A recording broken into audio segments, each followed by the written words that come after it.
Greetings. Today, we'll calmly and clearly address the age-old debate. Which is worse, regular sugar or artificial sweeteners?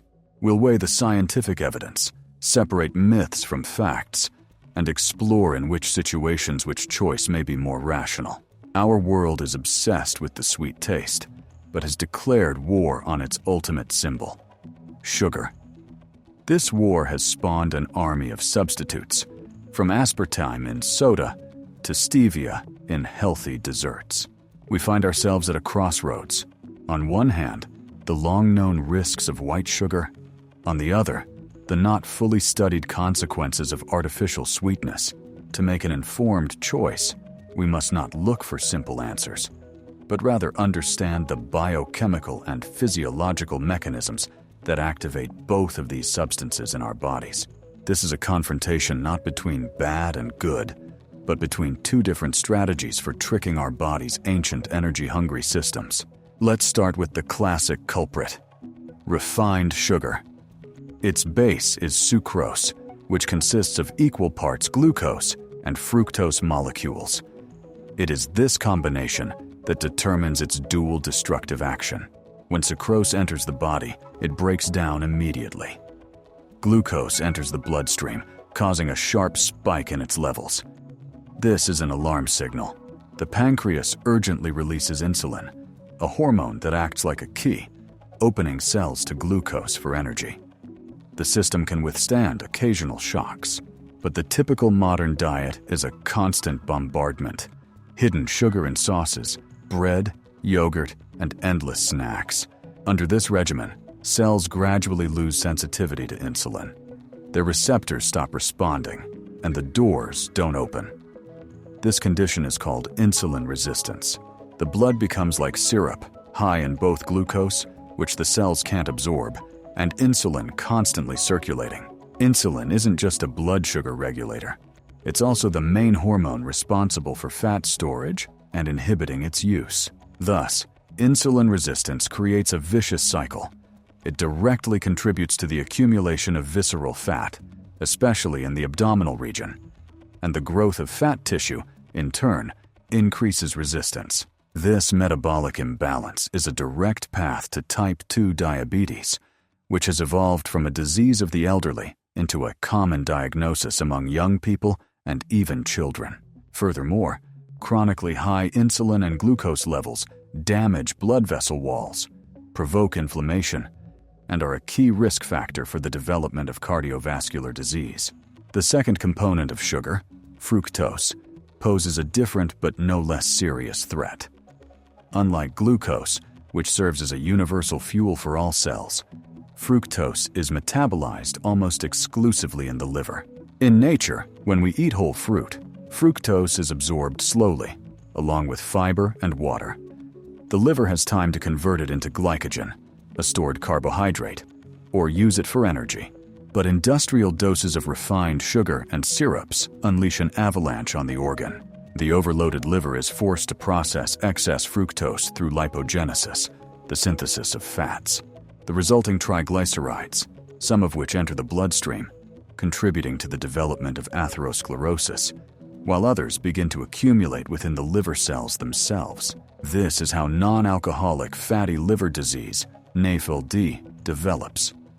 This condition, in which healthy liver tissue is replaced by fatty tissue, is asymptomatic for a long time, but it easily leads to inflammation, steatohepatitis, which can progress to fibrosis, cirrhosis, and ultimately liver cancer.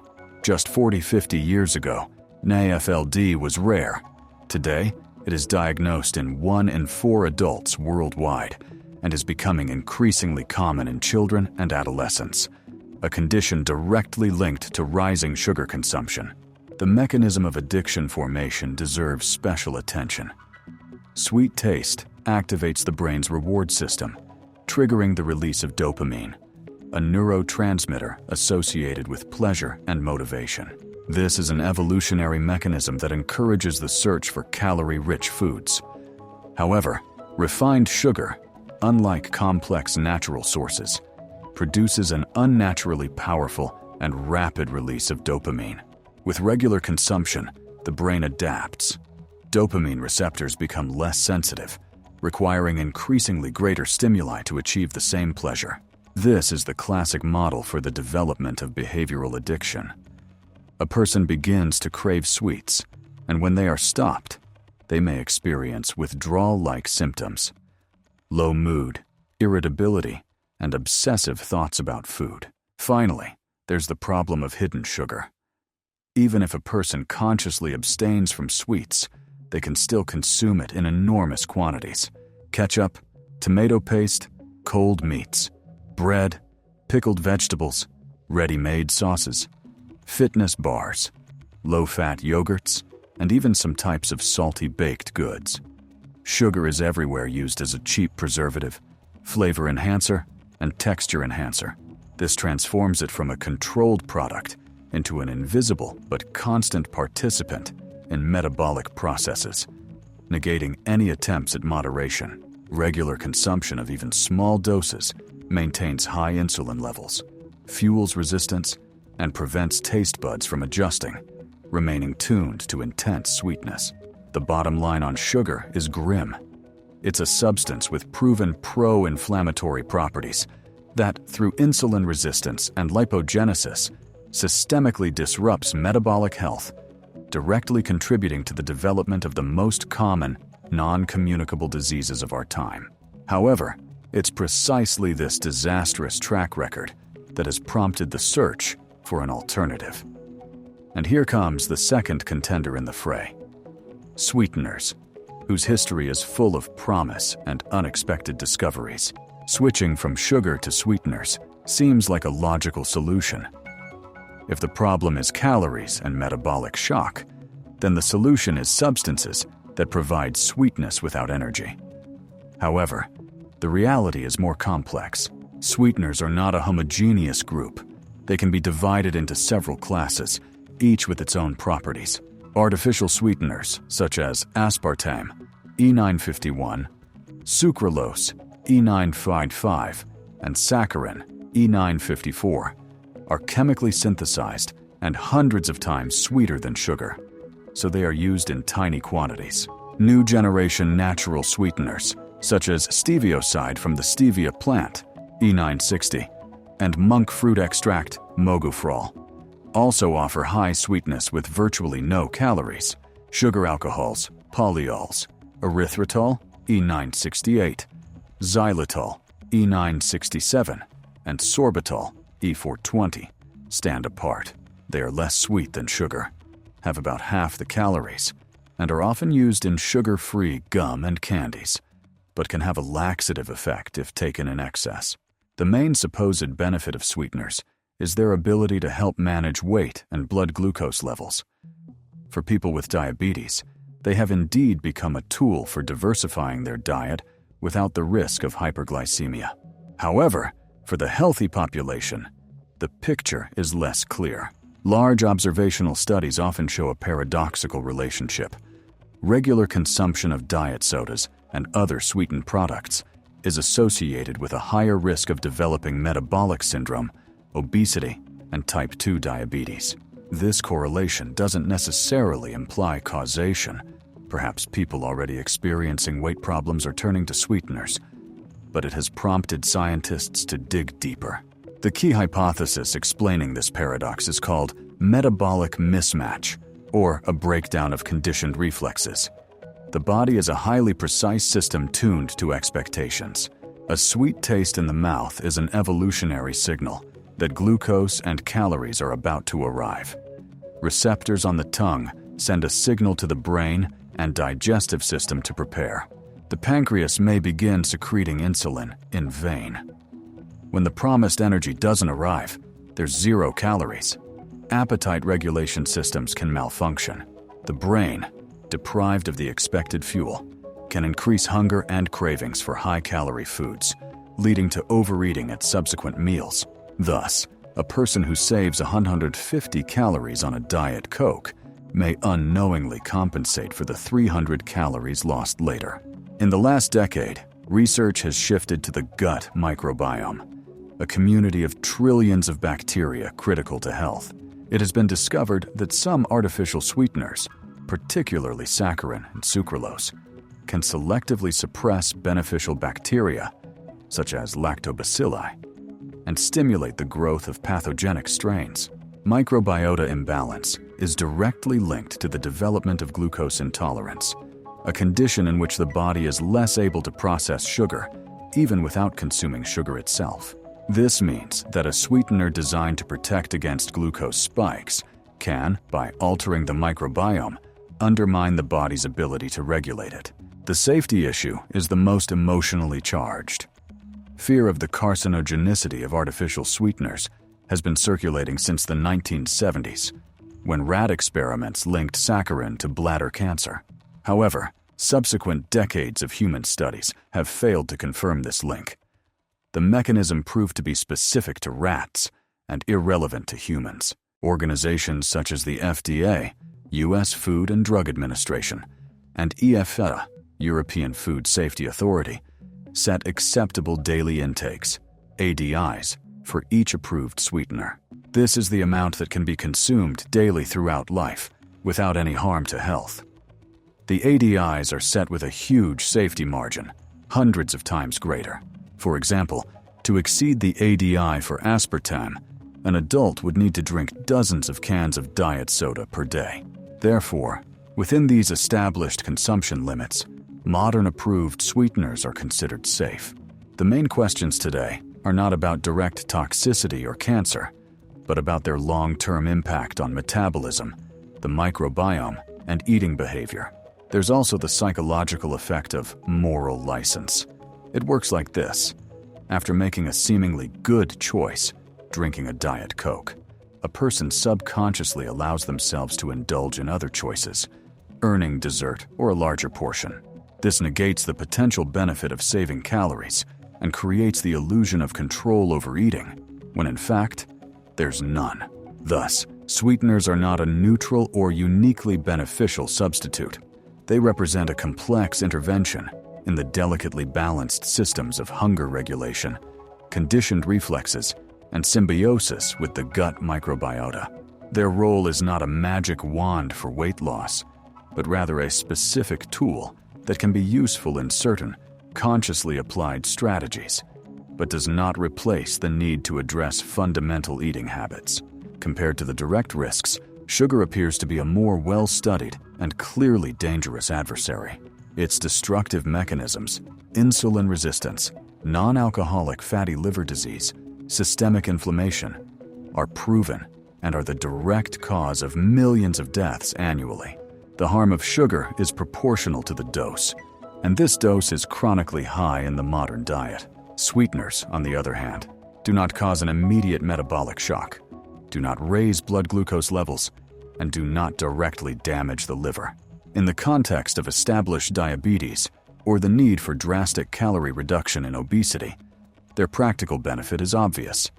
They serve as a tactical tool for transition, breaking the vicious cycle of addiction to intense sweetness. However, the main drawback of sweeteners is their unpredictable systemic impact.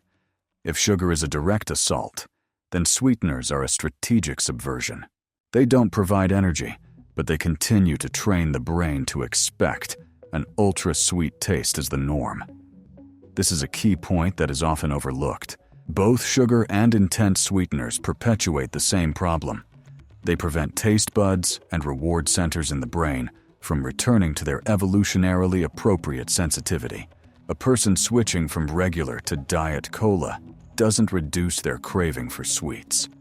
They merely satisfy them in a different way, remaining in the same psychological dependence.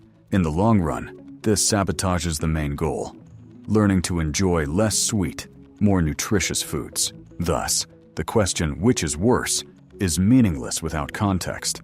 For someone with metabolic syndrome who drinks a liter of regular soda a day, a sudden switch to a sweetened version would be the lesser evil, as it would eliminate the main source of fructose and calories. But this should be a transitional phase, not a lifelong strategy.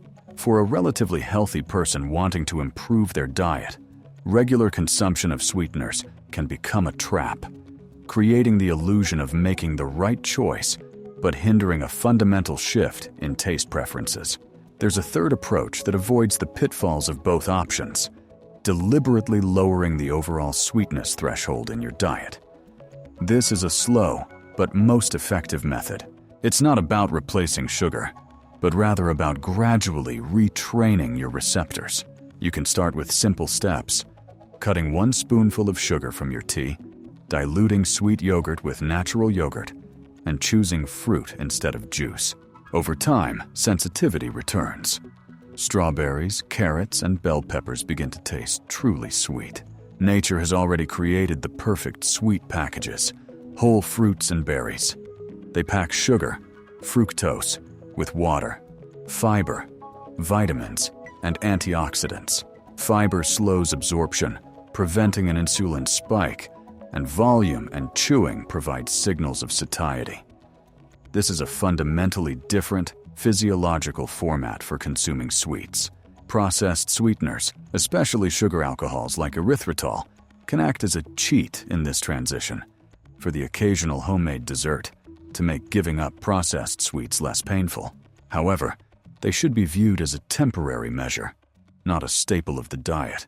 As for artificial sweeteners in processed foods and beverages, the most sensible approach is to view them as an optional food additive, the consumption of which should be minimized, following the general principle: the simpler and less processed the product's composition, the better.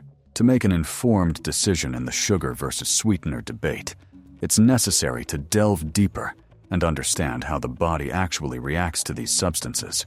The difference doesn't begin at the level of good versus bad, but at the level of fundamental biochemical and neurobiological processes. The first contact occurs on the tongue.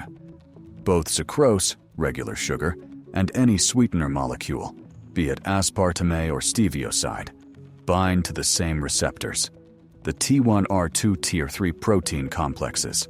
This activates a nerve signal that travels via the cranial nerves to the brain. In the brainstem, and further on, in the primary gustatory cortex, this signal is decoded as sweet.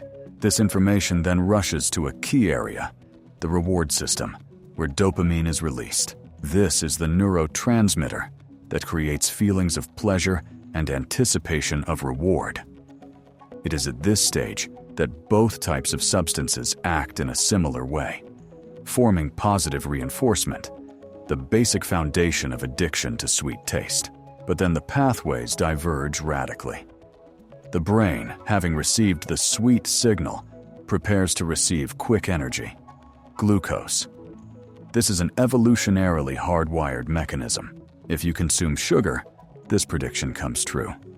Sucrose is broken down into glucose and fructose, and blood glucose levels rise. In response, the pancreas secretes insulin, the key hormone that allows cells to absorb this glucose. Importantly, insulin also crosses the blood-brain barrier and acts on receptors in the hypothalamus, the part of the brain that regulates energy balance. This is a kind of confirmation signal. Energy received. The cycle is complete. The reward system calms down, and at the same time, in response to the intake of nutrients, satiety hormones such as GLP-1 and PYY are released in the gut, signaling the brain to stop.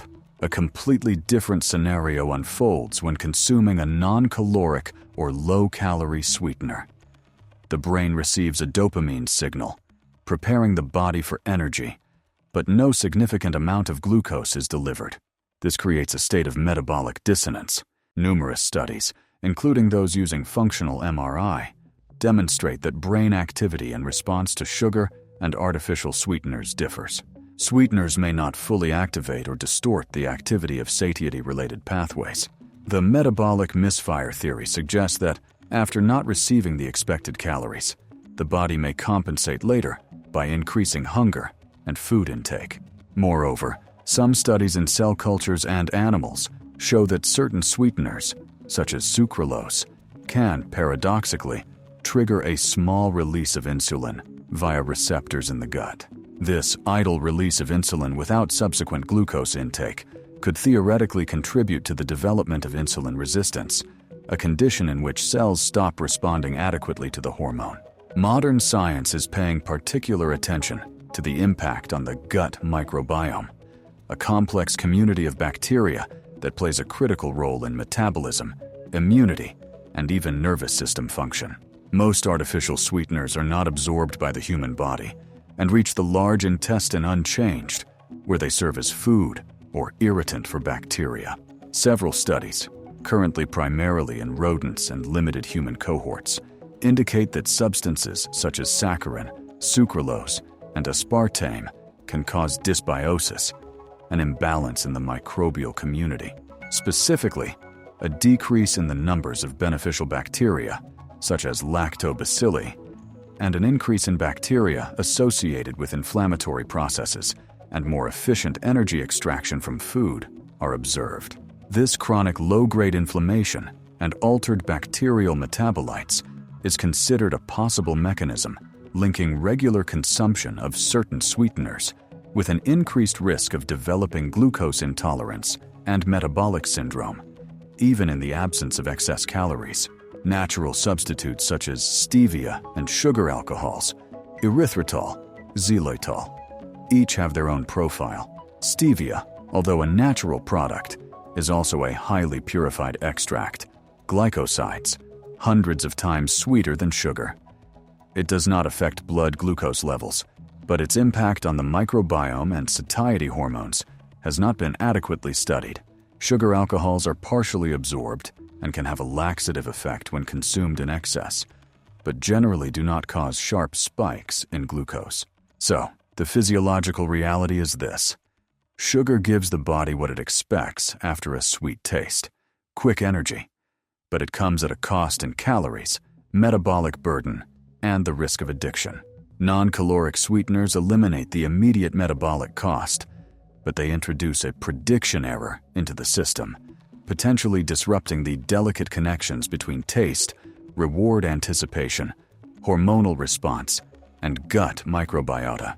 This doesn't make them just as bad, but it shifts the debate from calories versus no calories to the more complex realm of long-term metabolic and endocrine health. The most physiologically sound approach isn't simply substituting one sweet substance for another, but consistently training the taste buds and reward system to enjoy less sweet but more complex and fulfilling foods. It is impossible to clearly name a winner in this confrontation, since the risks are of a fundamentally different nature. Sugar is a direct and proven metabolic weapon. Its regular consumption leads to insulin resistance, obesity, type 2 diabetes, and fatty liver disease through well-established mechanisms. Sweeteners are a tactical ploy. They don't cause immediate damage to glucose levels or the liver, but they can undermine health in the long term by affecting the microbiome, increasing appetite, and most importantly, maintaining an addiction to intensely sweet taste. Thus, short-term and medical choices may favor sweeteners, for example in diabetes. But strategically, both options are unsatisfactory unless the person addresses the root of the problem, an excessive craving for sweets. The only truly healthy strategy is to systematically reduce sweetness in your diet. This allows you to reset your taste buds, break the cycle of addiction, and begin to enjoy the natural taste of whole foods. Winning this battle isn't about choosing the lesser evil, but rather by gradually disengaging from the game itself, which relies on artificial stimulation of ancient instincts. That's all for today's video. Don't forget to like and subscribe to the channel so you don't miss any videos. See you soon.